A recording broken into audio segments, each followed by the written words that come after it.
Last week we began our division breakdowns. Last week we started with the NFC North. We're going to be doing a division a week up until the actual NFL season. So this week we're going to be focused on the most funny division in football, the NFC East. Some people call it the NFC least. So we're going to go through all four divisions. Now, if you missed last week, we're not giving record predictions.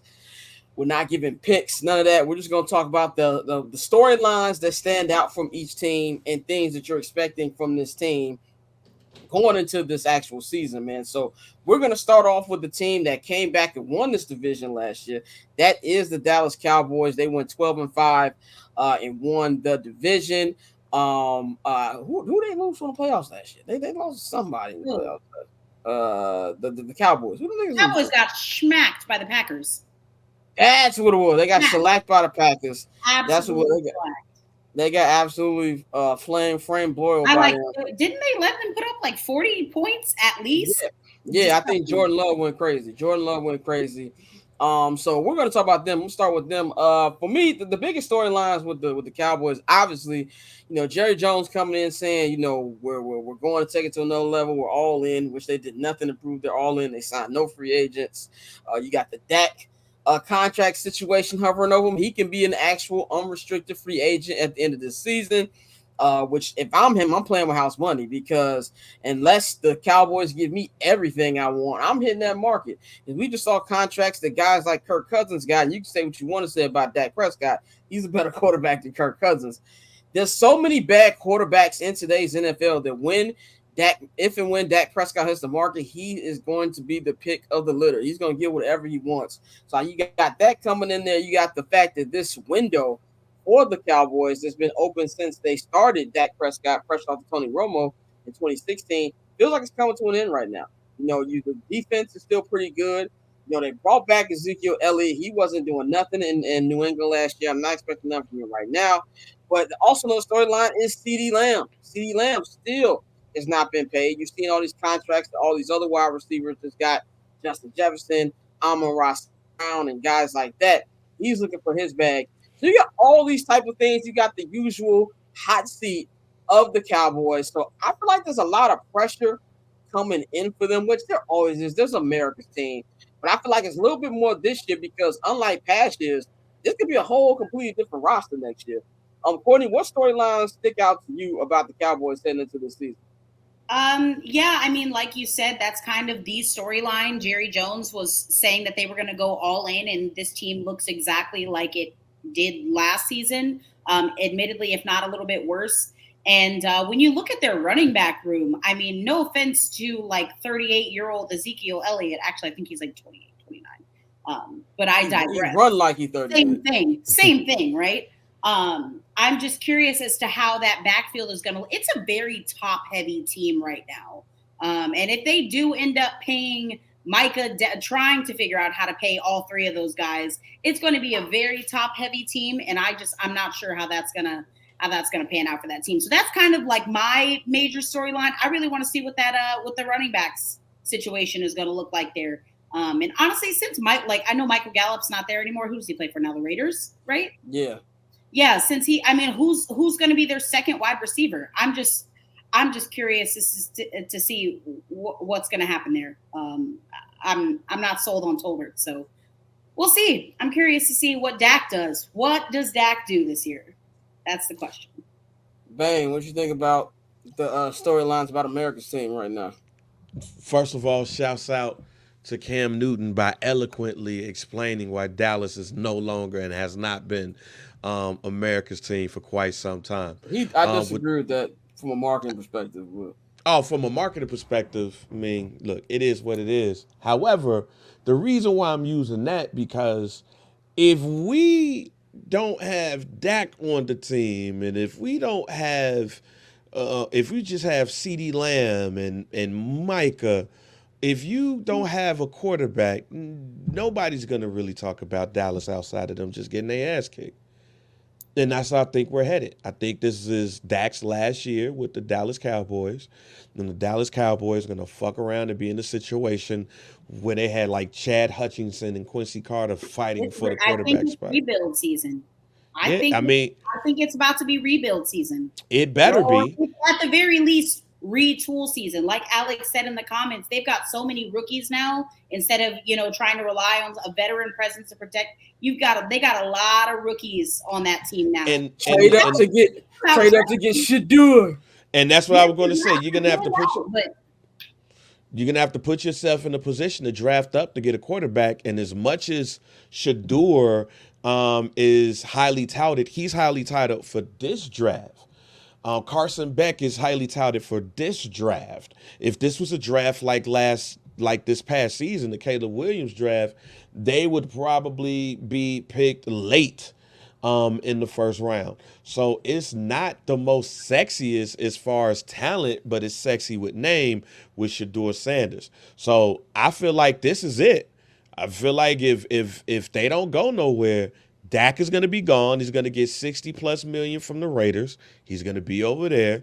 CeeDee Lamb, you're going to have to entertain and trading him, and you're going to have to entertain trading Micah as well. You're going to have to blow that team up. And luckily, you do have two horses that can help happen, but this is it. It's now or never. Literally. I'll say two things. I saw what Cam said. By the way, shout out to Cam. He did the BET Awards media room. He did the ESPYs last night. He doing this thing right now. But the Cowboys will always be America's team. Ain't got nothing to do with the record. It's all about their presentation. Oh yeah, that's what he was saying.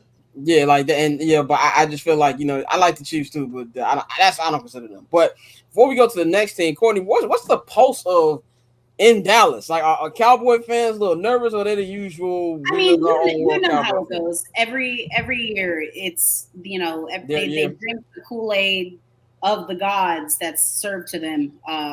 So they're always going to say that it's their year. It's weird to me because obviously that offense is going to flow through CeeDee Lamb, because who else is it going to flow through? Again, unless Ezekiel Elliott, barring some like miraculous turnaround, it's going to flow from Dak to CD. If he gets hurt, it's so over. It's so over. Like in my head, I could kind of see a scenario where like maybe Dallas tries to trade for a running back, assuming that the Ezekiel Elliott experience doesn't go over as they hope. But I mean, the vibe here is the same as it's always been. They're delusional. They think it's their year every year. Yeah. Well, those friends are smoking crack in Oak Cliff. That's what they smoking. Crack in Oak Cliff. Fans and Cowboy fans let me know who their dealer is. I might be interested. Cowboy fans and Laker fans are on the same planet. Like, y'all hating on Lakers. Why am I hating on the play-in team, my nigga? Like, your biggest move was signing, Bronny James, aka the Nanas. I'm not gonna go in and look here. Hey, you got a lame duck coach, fam. Like, this is headed to. Don't do this. Don't do that. What? JJ? Don't do this. No, he's talking about Mike McCarthy. I'm not talking about Mike McCarthy. No, JJ's not a lame duck coach. No. We're not gonna do this right now. He just don't know what the hell he's doing. It's gonna be very funny. It's gonna be very funny on JJ is not. McCarthy keep his job. No, JJ is not going to be a lame duck coach, but he will be the head lead. He'll be the lead analyst on NBA on NBC. He keeps saying that JJ is going to be, by the time the NBA's new media deal kicks in, that he's going to be. Analyst. He gonna be. That's actually a good point, Orlando. I've been saying this all year that Khalil Herbert is not going to start. That's so funny. I was thinking about when I said that. Thought about them trading for a running back. I was thinking about Khalil Herbert because that nigga Roshan Johnson is gonna split carries with DeAndre Swift. I've been saying it, and I believe when camp happens that's going to be the thing. But let's move on to the next team. The team who finished second in the NFC East, and these niggas, pause. They started off 10-0, coming off their Super Bowl appearance the year before. Ended up finishing 11-6. I thought it was 10-1, right? It was 10-1. My fault. 10-1. 10-1. Only won one more game for the rest of the year after being 10-1. Went to the wild card round, got absolutely shellacked by Baker Mayfield and the Tampa Bay Buccaneers. This year they've added Saquon Barkley. You got new offensive coordinator, new defensive coordinator for them.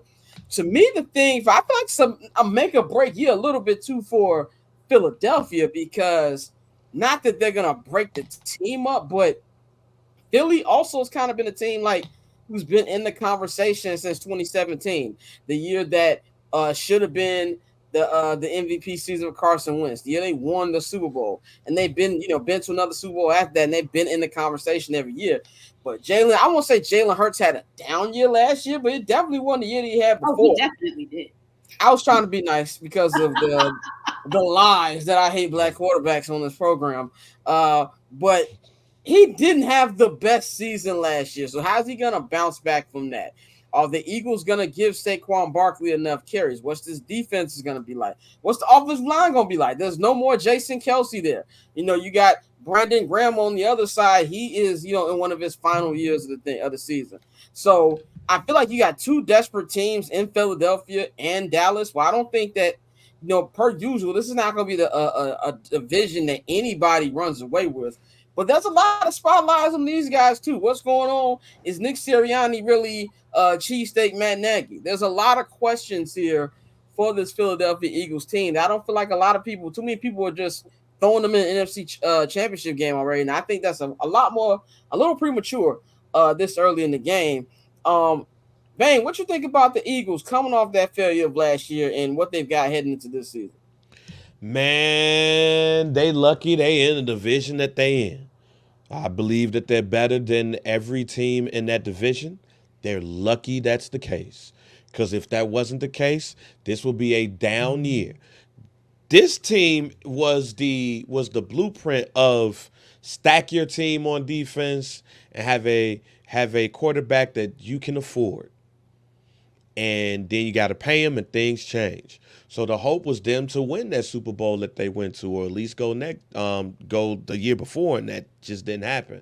They faltered. So they have to win now. Now the good thing is Harry Roseman is a great drafter, and he puts himself in position to win. I won't necessarily say that. I won't call it upgrades as of yet. But they was one of those teams from a draft perspective, this past draft, that to me killed the draft, especially from a defensive backfield side of the ball. But yeah, Orlando said it. Jalen Carter, after week 5, he hit that rookie wall. But I believe that he is going to not only bounce back from that, but man, he's going to have a hell of a year. I think that defense is going to be okay. They have all of the pieces in place, and from now on to a couple of years, they have enough young pieces where they're good at. On the offensive side of the ball, there's where all of the questions at. A.J. Brown started to get injured towards the end of the year, and then bitching about not getting the ball. Yeah. What's my man name from Alabama that's just disappeared? Devonta Smith. Yeah, Devonta Smith. He disappeared. Saquon Barkley. I do like him, but that offensive line is going to have to keep up. And with Travis Kelce not there in the middle, the quarterback of the offensive line is not there. Jason Kelce. Yeah, Jason Kelce, excuse me. There's too many Kelces out here. It's not too many Kelces. And quite honestly, is Jalen Hurts as good as advertised? He's one of those people where I got to see you do it again. So I think there's a lot of questions, but they're in the division where I believe they're just head and shoulders better than everybody anyway. You think they're head and shoulders better than Dallas? Yes. Yes. Yes. Okay. If you're just like comparing them to, I'm going off just what Bang just said. If you're going off of, let's just go band for band, right? Running back room is way better in Philadelphia. Better wide receiver core, better offensive line. Even losing Jason Kelce, they did just draft one in the second round, like you said. Howie Roseman is a good GM. They took he's really good. He's really good. Cam Jurgens. They got Cam Jurgens, which, listen, I know it's not Jason Kelce, but like you got to start somewhere. I think he got drafted in like 2022. I want to say 2022. Yeah, I think it was 2022. So. Yeah. So listen, I think the Philadelphia Eagles are head and shoulders better than everybody else in that division. Now, I do agree they're going to have a regression, but they have the fortune of existing in the NFC East. We will make our picks in a couple weeks on the I'm Not Gonna Hold You NFL special, which will actually be the 1-year anniversary of the current I'm Not Gonna Hold You crew. We should get a cake or something. We'll Boss figure man, that out. that's on you. Put it on the company card. Yeah, I should put it on the company card. Get a cake. That paper on this player haters old news. Money on the other line, so I'm not gonna hold you. Money on the other line, so I'm not gonna